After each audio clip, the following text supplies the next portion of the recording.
My self Lokesh Garg. मेरे YouTube channel Garg math classes में आप सबका स्वागत है। आज हम रीजनिंग और मेंटल एबिलिटी के टॉपिक्स की शुरुआत करने जा रहे हैं। मेंटल एबिलिटी और रीजनिंग में सबसे मेन जिस टॉपिक का रोल प्ले होता है वो होता है कोडिंग डिकोडिंग। कोडिंग डिकोडिंग से मतलब यह है कि इंग्लिश की एक स्पेलिंग को एक अनदर स्पेलिंग में ट्रांसलेट करके दिया होगा और फिर एक थर्ड स्पेलिंग का पूछेगा कि इसका मीनिंग क्या होगा। ऐसे क्वेश्चंस को करने के लिए सबसे पहले हमें इंग्लिश अल्फ़ाबेट जो कि ए टू जेड तक है, इनकी नंबरिंग, इनकी पोजीशन हमें याद होनी चाहिए। जैसे ए फर्स्ट लेटर है, बी सेकंड, सी थर्ड, इसी तरह हमें जेड तक कंटिन्यू याद होने चाहिए और वो भी बहुत फास्ट विद इन सेकेंड्स। और एक हमें ये पता होना चाहिए कि ए का अपोजिट लेटर कौन सा है, वो है जेड। जैसे ए बिगनिंग से फर्स्ट है तो जेड एंड से फर्स्ट है।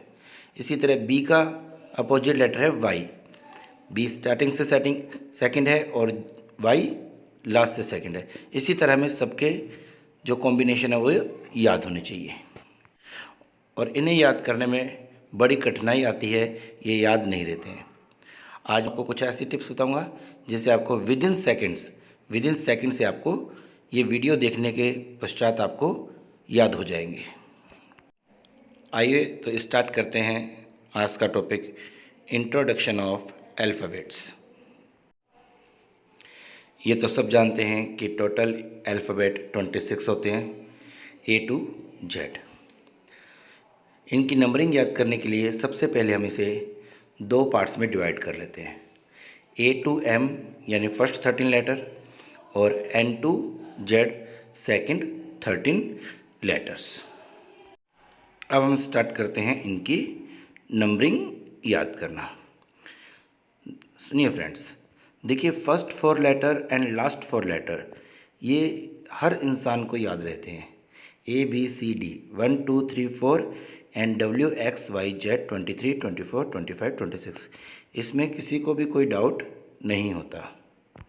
तो इन 26 अल्फ़ाबेट में से 8 अल्फ़ाबेट बिल्कुल सिंपल हैं, A B C D 1 2 3 4, W X Y Z 23 24 25 26। Next सुनिए, हमारे जो अल्फ़ाबेट है दो पार्ट्स में डिवाइड है, first 13 and last 13, A to M. तो यानी इट मीन्स एम जो है वो 13 है और एन जो है वो 14 है। तो एम एन ये दो आपस में डिवाइड करते हैं अल्फ़ाबेट को 13 14। तो एम हुआ 13, एन हुआ 14। अब हम नेक्स्ट डिजिट की डिवाइड। सबने सुना है आजकल T20 क्रिकेट बहुत चर्चा में है, बहुत चलता है T20। तो टी का नंबर है 20। T20 मैच की बात हो और युवराज सिंह का नाम याद ना आए, ऐसा कैसे हो सकता है? क्यों याद आता है ये सब लोग जानते हैं। 6 बॉल्स में 6 सिक्सेस का वर्ल्ड रिकॉर्ड उनके नाम है। तो T20 में युवराज सिंह यूवी, T20 के तुरंत बाद यूवी यानी 21 22 21 22। तो यू का नंबर है 21 और वी का नंबर है 22। अब हम नेक्स्ट जो लेटर ले रहे हैं वो है आई। आई लेटर को लेके आप सब लोग एक बात बहुत बोलते होंगे, I know, I don't know, I know. तो आई का नंबर 9 ही होता है, यानी आई का जो सीक्वेंस है वो है 9। अब हम बात करते हैं एच की। देखो एच की शेप ऐसी है कि यदि हम इसे ऊपर से और नीचे से दोनों तरफ से फोल्ड कर दें तो कौन सा डिजिट बन जाएगा? यस, ये बन जाएगा 8। तो एच का जो सीक्वेंस है, एच की जो पोजीशन है वो है 8। अब हम बात करते हैं अल्फ़ाबेट जी की। अब जी आप किन के नाम के साथ लगाते हो? जो आप लोगों के साथ होते हैं, आपके सगे संबंधी होते हैं, आपके साथ जो रहते हैं उनके नाम के आगे हम क्या लगाते हैं? जी। तो जो साथ रहते हैं उन्हीं के नाम के आगे जी। तो जी का डिजिट है 7। हो रहे हैं ना याद आसानी से? एक्चुअली जब आप इनके क्वेश्चंस करोगे ना तो ये जो बातें मैं बोल रहा हूँ, आई नो, G7, ये सब आपको मेरी बात याद आएगी और आपको विद इन सेकेंड्स आपको जो अल्फ़ाबेट का जो नंबर है वो आपको दिमाग में आ जाएगा। जो स्टूडेंट्स अभी स्कूलिंग की स्टडी कर रहे हैं उनके हो सकता है ये टॉपिक अभी काम में नहीं है, लेकिन वे फ्यूचर में जब भी कोई कंपटीशन एग्ज़ाम देंगे, बैंक का, एलडीसी का या कोई भी फर्स्ट ग्रेड एग्ज़ाम, तो उनके ये टॉपिक्स बहुत काम आने वाला है।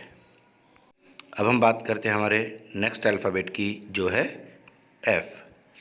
देखिए, एफ़ को यदि हम नीचे से ज़रा सा फोल्ड कर दिया जाए तो एफ़ कौन से डिजिट में कन्वर्ट हो जाएगा? जी हाँ, 6। तो एफ़ की जो पोजीशन है वो है 6। और आगे लेटर्स को याद करने के लिए एक स्पेलिंग है, उसको याद करोगे तो उससे आपको 5 लेटर्स एक साथ याद हो जाएंगे। वो स्पेलिंग है इजोटी। सिंपल सी स्पेलिंग है इजोटी। 5, 10, 15, 20, 25। और यदि हम इन 5 लेटर्स को याद कर लेते हैं तो वैसे भी हमें सभी याद हो जाएंगे, क्योंकि सभी लेटर्स इनके इर्द गिर्द घूमते रहते हैं। ये 5 याद कीजिए तो आप उनके अगल बगल के भी सब याद हो जाएंगे।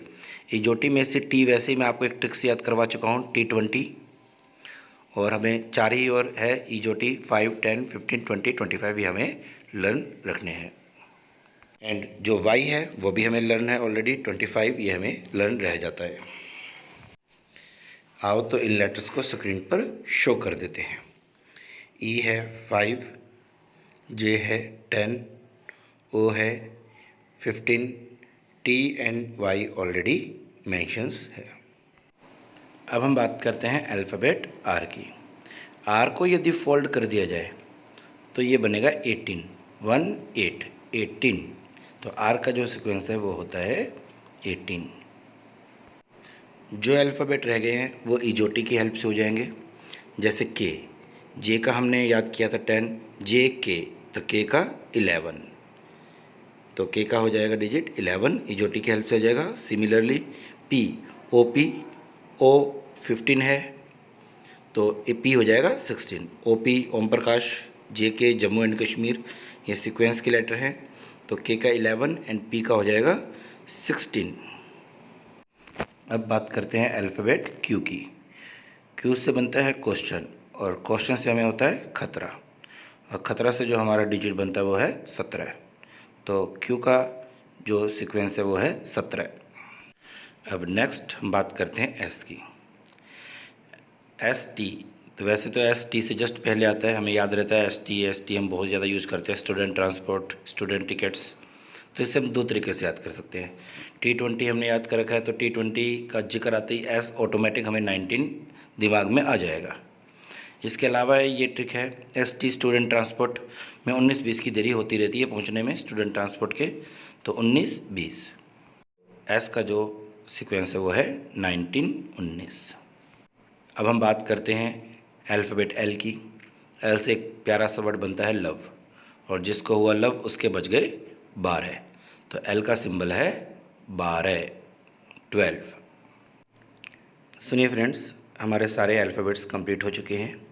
फिर भी कुछ अल्फ़ाबेट्स को याद करने की और भी ट्रिक्स हैं। जैसे एम, एम से हम याद करते हैं जो मेरा है वो 13 है, जो मेरा है 13, मेरा 13, तो एम से हम 13 याद कर सकते हैं।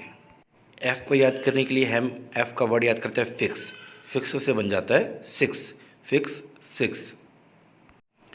हाँ तो फ्रेंड्स, सभी अल्फ़ाबेट के नंबर्स आपको याद हो गए होंगे। अब हम आज के टॉपिक के ऊपर एक क्वेश्चन डिस्कस करते हैं। यदि BCDE का रिलेशन HGLN से है तो क्वेश्चन में है FGHI का रिलेशन किससे होगा। इसके नीचे आपके पास 4 ऑप्शन हैं। अब यदि हम इसे अल्फ़ाबेट के हिसाब से दिमाग लगाएं तो इसमें बहुत समय लग जाएगा और हो सकता है हमसे ना भी हो। और यदि हम इसके डिजिट्स लिख लें तो डिजिट से हमारे पास एक ऐसा रिलेशन निकल के आएगा जिससे हमें ये पता चल जाएगा कि FGHI का रिलेशन किससे होगा। तो देखते हैं इसे। जब मैं इसे आपको सोल्व करवाऊं तो हो सकता है समय लगे, क्यों? क्योंकि मैं आपको समझाऊंगा। यदि आप स्वयं करोगे तो आपका ये क्वेश्चन बहुत जल्दी हो जाएगा। सबसे पहले हम BCDE के नंबर लिख रहे हैं जो कि 2, 3, 4, 5 है, हमें याद हैं BCDE 2, 3, 4, 5। अब हम HGLN के सीक्वेंस लिखते हैं। H का हमने कहा था ऊपर नीचे से फोल्ड करो 8 हो जाएगा, J इजोटी 10, L जिसका हो गया लव उसके बच गए 12 तो L का हुआ 12, और N से हमारा सेकंड जो फेज़ है वो स्टार्ट होता है N to Z, तो N 14 से स्टार्ट होता है N 14। अब हमारा जो क्वेश्चन है FGHI उनका भी नंबर लिख लेते हैं जो कि है 6 7 8 9। F फिक्स 6, G जिनके साथ हम रहते हैं H फोल्ड करने पे और I नो। इन लेटर्स के आपके जो नंबर्स है वो आपको जो क्लास में आपने पढ़ा है उनको तुरंत आपके माइंड में पिंच करेगा और तुरंत आपके दिमाग में डिजिट आ जाएगा। अब आप क्वेश्चन देखने के बजाय डिजिट्स देखिए, 2 3 4 5 ये चेंज हुआ 8 10 12 14 से, यानी 2 से 8 में +6 हुए, 3 से 10 में +7, 4 से 12 में +8, 5 से 12 14 में +9। सिमिलरली हम 6 में 6 प्लस करते हैं 12, 7 में 7 प्लस करते हैं 14, 8 में 8 प्लस करेंगे 16, 9 में 9 प्लस करेंगे 18 हो जाएगा। इसे हम इस तरह भी समझ सकते हैं HJLN में 2 का डिफरेंस है 8 10 12 14। इसी प्रकार आंसर में जो कि 12 से स्टार्ट है 2 का डिफरेंस होगा तो ये बनेगा 12 14 16 18। और अब हम इनके अल्फ़ाबेट लिख लेंगे, 12 L, 14 N, 16 P और 18 R। तो इसका राइट आंसर हुआ ऑप्शन C। उम्मीद है आज का topic introduction of alphabet and numbers related to alphabet आपके समझ में आ गया होगा। नेक्स्ट क्लास में हम डिस्कस करेंगे opposite letters A, Z, B, Y and so on. कल एक मज़ेदार ट्रिक से हमें लर्न करेंगे और हैंड टू हैंड हमें वहीं याद हो जाएंगे। तो आज के टॉपिक में बस इतना ही। मेरे चैनल को लाइक करें, सब्सक्राइब करें एंड शेयर करें। Thank you so much.